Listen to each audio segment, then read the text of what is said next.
So my life had come to a pretty much screeching halt about a little over 2 years ago. I had lost the relationship that I'd been in for 3 years and had left the church that I had been a part of for about that time as well. And I also lost my job at that same point. Funding dried up for the company that I was working with, and I had to take a step back so that the team could continue to work on the product that we were creating.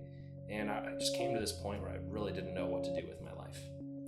And I was sitting at a coffee shop, this big long wood table, and this guy sat down across from me. I'd never met him in my life. He just sat down across from me, looked me square in the eye, and in a thick New Zealand accent, he asked me if I was a Christian, which totally blew my mind and tripped me out because I didn't have a Bible in front of me. I was not even in a space to talk to someone.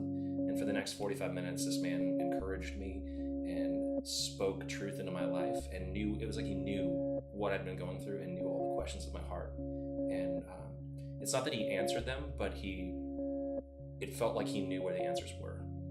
And he invited me to the church that he pastored, and I showed up. And that church is called The Dwelling Place, and I've been there for 2 years. And it's absolutely radically changed my life. My first reaction to coming to The Dwelling Place, I walked in the door, and I was definitely uncomfortable. Mostly because for some reason people really cared that I was there, really cared. And it wasn't I'm a greeter and on greeter duty, so I'll shake your hand and then forget your name. Like most of the churches when you show up to visit, that's kind of what happens.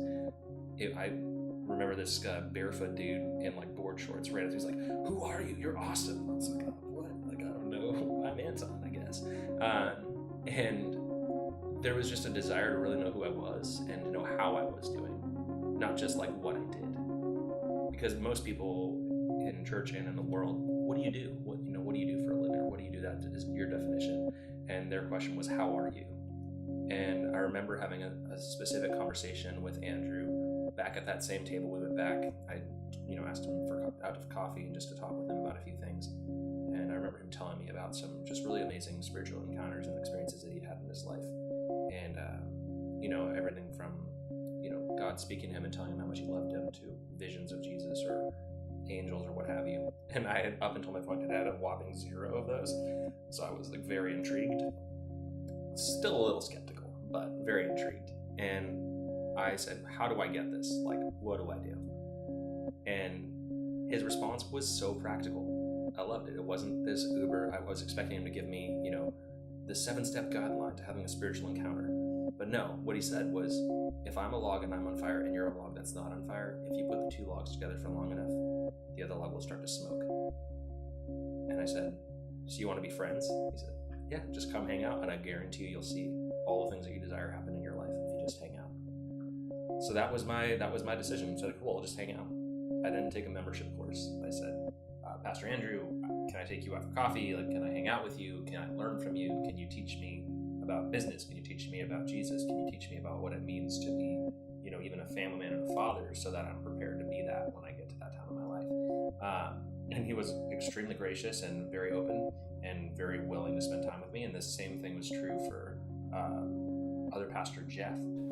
And so for the past 1.5 to 2 years, I've been growing my graphic design business. I've been working with bigger and bigger clients. I've been working on more exciting projects. I've been honing my skill set that God has graciously given me. And within just a few short weeks, I began to feel the fire that was burning on the other individuals in the church. I felt it on myself. The pastor, Andrew, and his wife, Bex, I literally look at them as a father and a mother.